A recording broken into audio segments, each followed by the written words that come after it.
to the course Evolution of the Earth and Life. Today we are going to talk about volcanoes. So, there are three main types of volcanoes. One is shield volcano, the second one is cinder cones, and the third one is composite cones or stratovolcanoes. Today we will try to understand how each of these types form, and can we say anything about any of these types in terms of their destructiveness. So, the shield volcano looks like a warrior's shield. The important thing to notice about this shield volcano is it is very gentle. In fact, if we think about the structure of the shield volcano, it often can be mistaken as not a volcano at all, because in our mind often we think of a volcano as a conical, to have a conical shape through which eruptions come out, but these shield volcanoes have very gentle slope. And one of the reasons to have this very gentle slope is the composition. So, primarily these are produced by the accumulation of basaltic lava, and the basaltic lava has mafic composition, and therefore, it has a low silica percentage. We already talked about how silica percentage contributes to the viscosity. So, once we reduce the silica percentage, the viscosity reduces, and once the viscosity reduces, the magma will have higher tendency to flow, or it will have low resistance to mobility. So, when these basaltic magmatisms lead to higher contribution of magma to the surface, they tend to move very smoothly without much resistance. As a result, they do not build up and make a very steep cone. On the other hand, they are going to flow very smoothly and create structures which have very gentle slope, and it will have a very large spatial dimension. So, most of them grown up from the ocean floor to form islands or sea mounds, because such kinds of basaltic lava flow we also encounter in places which are mid-oceanic ridges, and if it happens in mid-oceanic ridges, we basically end up forming an island which are basaltic in nature. But there can be without the formation of mid-oceanic ridges, there can be other islands also which are forming in the ocean and typically developing through the basaltic flow. Some of them are related to mantle plume. Some of the examples include the Hawaiian chain and Iceland, and all of them do not show you this typical pattern that we have in our mind of a very conical mountain which is emanating lava and magma and erupting in nature. And because of such flows, it is also relatively less destructive because it flows smoothly, and people are aware of these movements, and often they happen quite regularly, and therefore, generally people do not live very close to them. The second type is one of the most unpredictable type, and sometimes it does not even explode more than once, are the cinder cones. Now, these cinder cones have kind of a high slope, and the important thing to remember is they will have very uneven surface throughout, because they are primarily built from the ejected particles from the volcano. And as we learned that the ejected solid particles from a volcano include different types of grain size, starting from the ash, which is fine grained, to lapilli, which is slightly larger, to bombs and blocks which are really large. So, the entire flank of these volcanoes would be studded with these kind of solid materials changing in size, and therefore, it will have a very jagged margin when we look at it in the cross section. So, these are telltale sign of a cinder cone, and these are often most abundant type of volcanoes. Their position is not always easily predicted in terms of their plate tectonic position, because it primarily, the development of these cinder cones are primarily guided by how much explosive material in terms of the volatiles are there, so that it explodes. It also depends on what is the composition of the magma. There can be such cinder cones forming from andesitic volcanism, which are intermediate. It could also happen from other kinds of volcanic material, other kinds of magma composition. So, these cinder cones, although it is very easy to detect in the field because of their jagged margin, because it does not always share a single mechanism for its formation, it is not so easy to locate them a priori without observing them.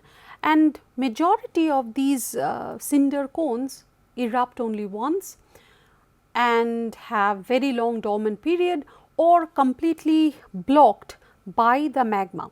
So, when the magma is rising from the magma chamber, after this one eruption, it forms these cone like structure with jagged margin, but also because it loses its temperature and without a permanent connection with a plate tectonic boundary which feeds the magma continuously, the entire part basically solidifies, blocking the entry of the magma for subsequent events. And that is why I am saying that it often erupts just once and then it becomes a dead volcano.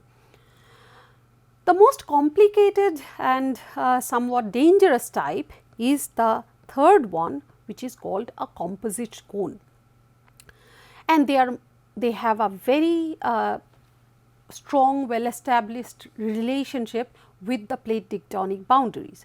They are all found in locations with respect to the ring of fire. So, majority of them are basically along a convergent plate boundary where these oceanic plates are diving down and other oceanic plates forming this ring of fire around Pacific.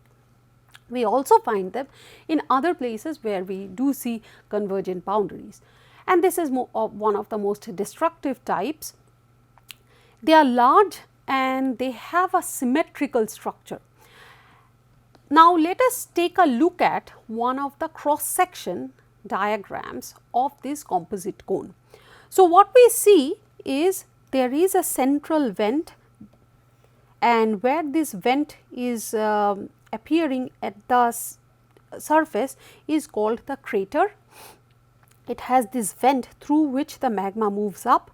But when we look at the flanks, we do see two types of material. One is a lava flow and the other one is pyroclastic material. So, often it is an alternative batch. Once we see a liquid flow, that is the lava flow, and then it also covered by this pyroclastic material, which can differ in their shape and size, starting with ash flow to all the way to blocks and blobs. And the repeated layer shows that it has a continuous influx of lava, of magma from deep underneath, which keeps on erupting and creating these newer layers. And that tells us that this is one of the types of volcanoes which are not going to be dead right after one eruption. It also tells us that it is not going to create a very gentle smooth slope, simply because we do see these pyroclastic materials. We also see a relatively steeper cone at the beginning, because it often is produced by gas rich andesitic magma. So, it has a viscosity which is not as low as basaltic magma, which can flow very smoothly and therefore would not create a high slope. Because of its relatively higher viscosity, it has a resistance, and because of this added resistance, it cools off or crystallizes right after it basically erupts, and it creates a cone which has a steeper slope. And this steeper slope is flanked, it is covered by this lava, which again do not move farther, making these gentle slope. It becomes a steeper slope, and then it is studded by these pyroclastic material, and this process continues again and again. It also has gases which basically creates an explosive nature when it goes up, when the magma is rising up, and these gas expands in volume, making giant bubbles, adding to its eruptiveness and explosiveness. And this type of volcano is also called a stratovolcano. This strato comes from the word stratigraphy or stratigraphied or stratified or strata, which basically means it has layering. Because there are predictable layerings of the lava flow and pyroclastic material, it is also called a stratovolcano. And we are going to focus a bit on these particular type of volcanoes, these composite cone or stratovolcano, and we will see a case study of how a stratovolcanic eruption can lead to a complete disappearance of a city. And the example that we are going to look at is the eruption of Mount Vesuvius. So, Vesuvius was erupted AD 79. So, it was a long time ago, and interestingly we have very good historic record of this eruption. At the same time, because the structure still exists, geologically we can also deduce the events that took place around that time, and therefore this led to the development of one of the most well documented case studies of a volcano erupting during human time scale and what were the subsequent effects of this eruption. So, if we look at the map and if we focus on Italy, there is this place near Naples in Italy where Vesuvius is located. And when it erupted at 79 AD, the nearest town was Pompeii, and Pompeii got buried by this volcanic activity, and it was one of the most prolific towns. It was a very popular town at that point of time, and because it got buried by this volcanic activity, after discovery of Pompeii, people could learn a lot about the human history, human culture at that point of time, about these small towns which was under Roman Empire. It also tells us something about the geologic events that took place around this time, and we are going to spend some time looking at it. So, this eruption of Pompeii led to immediate death of 2000 of its inhabitants. It was a town which was lived by probably 20,000 people, and we still find the entombed bodies under this pumice and ash, and it gives us a detailed picture of ancient Roman life. So, there are two sources of information. One is how a stratovolcano behaves, and therefore we know that what would be the events once it erupts. And then there is also the description of a historian, Pliny the Younger, who could escape this volcanism, and while in the sea he could still see the volcano erupting, and wrote a detailed description of the account of eruption of Mount Vesuvius, or Vesuvio as it is called in Italian. So, according to his description, and our understanding of the volcano, it all started on 24th of August with a steam discharge. As we know that once the volcano, especially the stratovolcano, they become active, the first things that are going to be released out of the magma would be the water vapor, because they form giant bubbles, and these bubbles are primarily of water vapor. So, with increasing temperature and lack of pressure on the top, it is going to first release a lot of steam. And often these kind of steam release or volatile release are called, they kind of make a smoke like appearance, and they are called fumaroles. The second thing that happened was this eruptive cloud of pumice. So, again very fine ash and smaller blocks, and all of these are going to be carried by the cloud, and they are going to have a shower. So, these fine particles, which ranges to a few microns to somewhere around 5 centimeters, can shower down.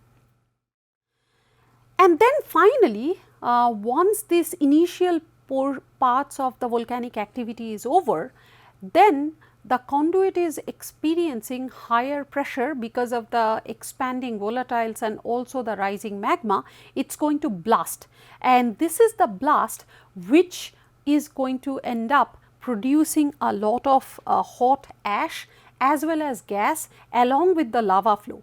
So, the lava flow, again we are talking about highly viscous lava flow, and therefore, the lava flow does not reach very far away, but along with the lava flow, the hot ash and gas will also be getting removed from the volcano, and that can travel a large distance.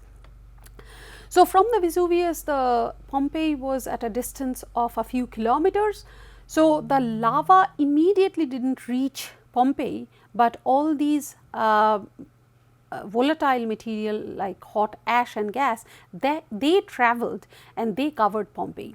Now, let us recall again the structure of the stratovolcano. So, we have these multiple layers, we always have this layer of the lava followed by pyroclastic material. So, we are basically talking about initial phase of the lava flow, which gets followed by these development of pumice and other kinds of large blocks of pyroclastic material, and this kind of gets repeated. So, let us take a look at how it looks like.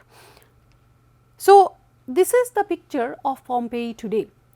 So, what it shows is some of the structures, some of the old Roman structures that you can see right around here. But at the same time, which is interesting to see, is that there are different layers of lava.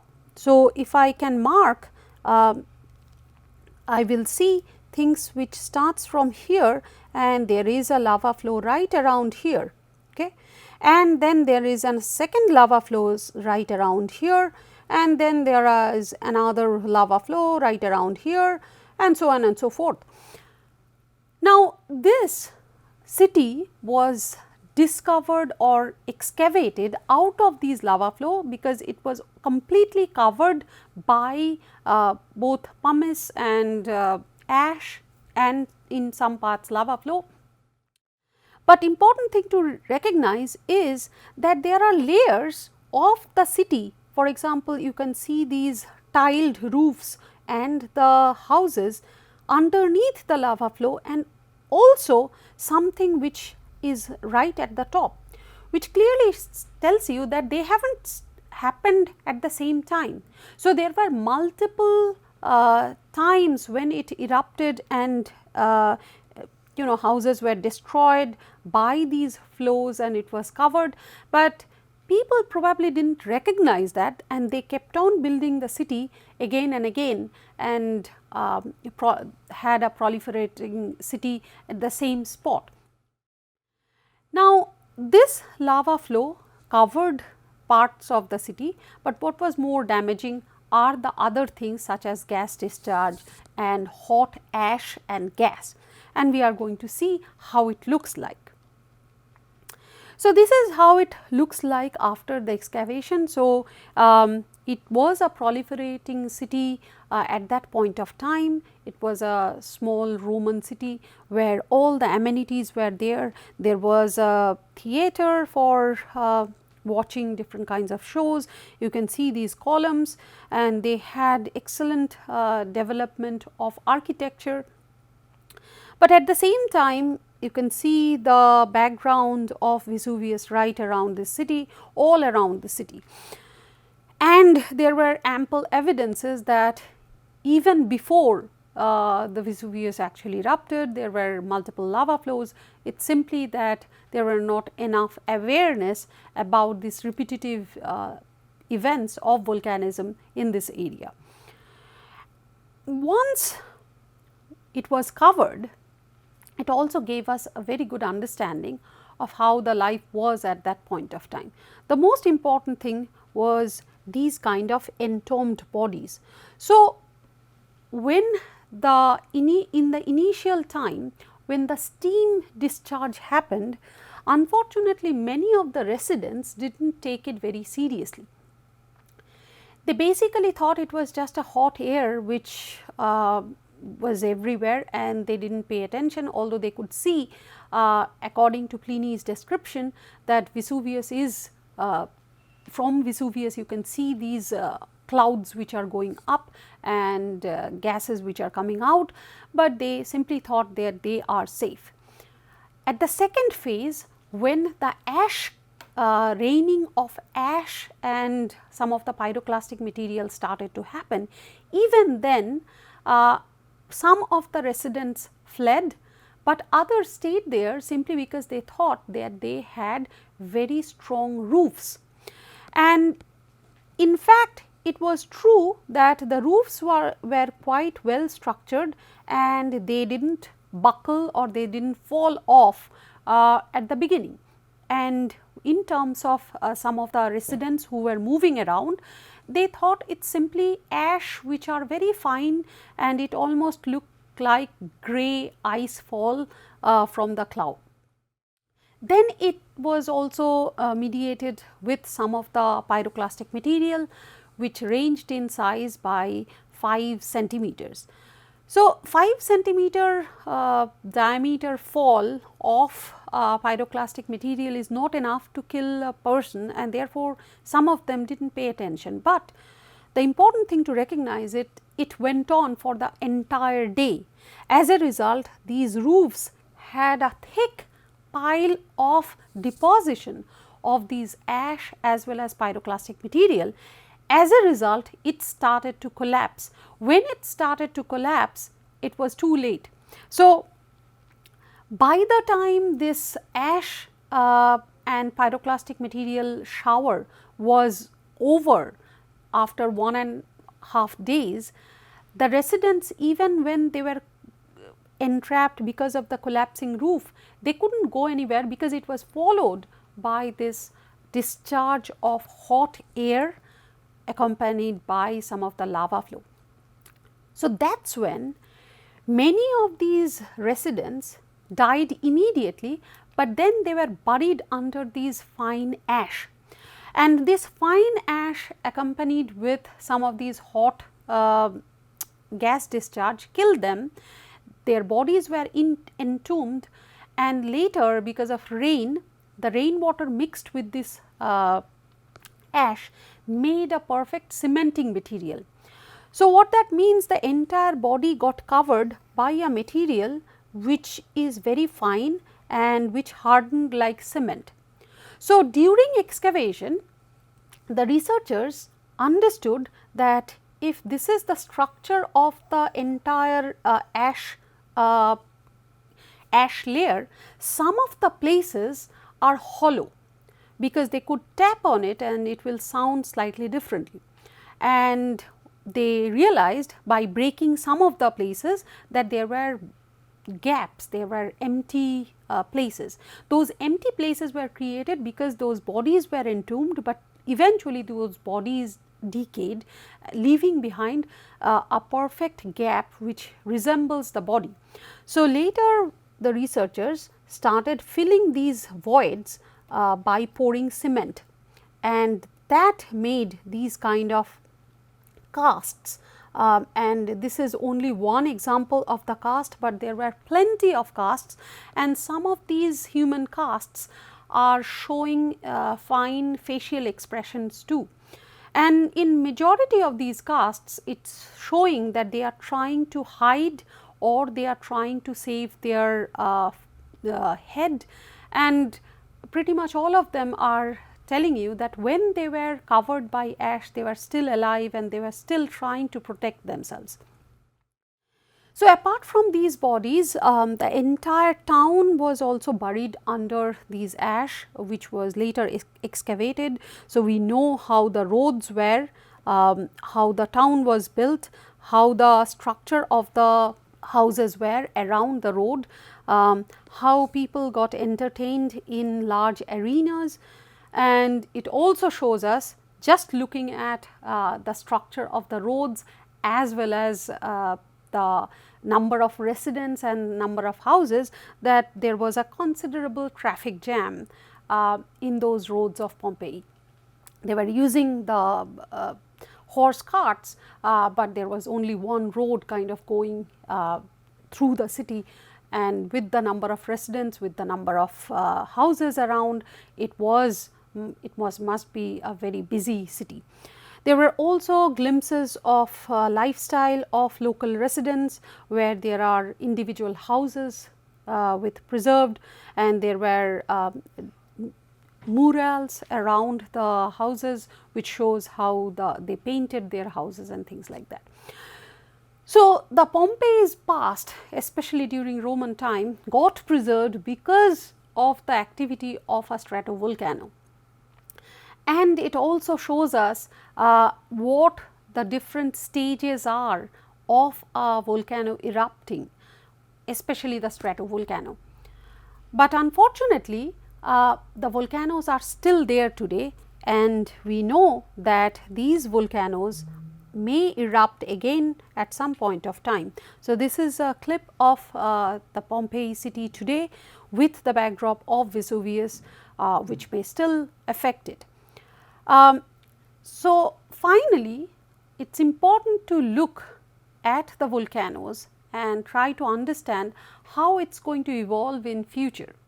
So, let us look at how it looks like today. So, when we look at today from the crater to away from the crater, we see the ocean, and we also see a sprawling neighborhood of a lot of people who are living there.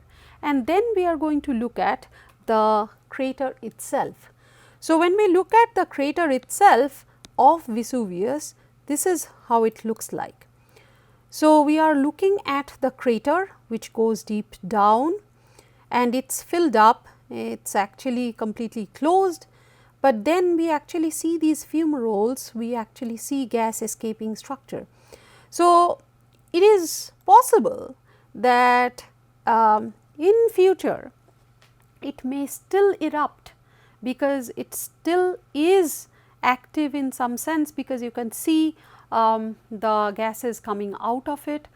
If you are walking down there, you can also smell the sulfur, and right next to it we have a sprawling neighborhood. So, there are different places in the earth where you see people living with at very close proximity to the volcanoes, and they understand the risk, and still the volcano flanks or the edge of the volcanoes are often very rich in minerals, and therefore, they are agriculturally very important, and therefore, it is not always possible to move people because they are places of really good agriculture. So, in summary, what we learned today, we understood different types of volcano and where can we find each type in with respect to the plate tectonic boundaries, what kind of eruption can we expect in each type, that is something we also learned. Finally, we learned a little bit about one specific eruption that happened in the past, which was documented by humans, as well as the structure of the volcano. Here are some of the resources that I used for this lecture. Here is a question for you to think about. Thank you.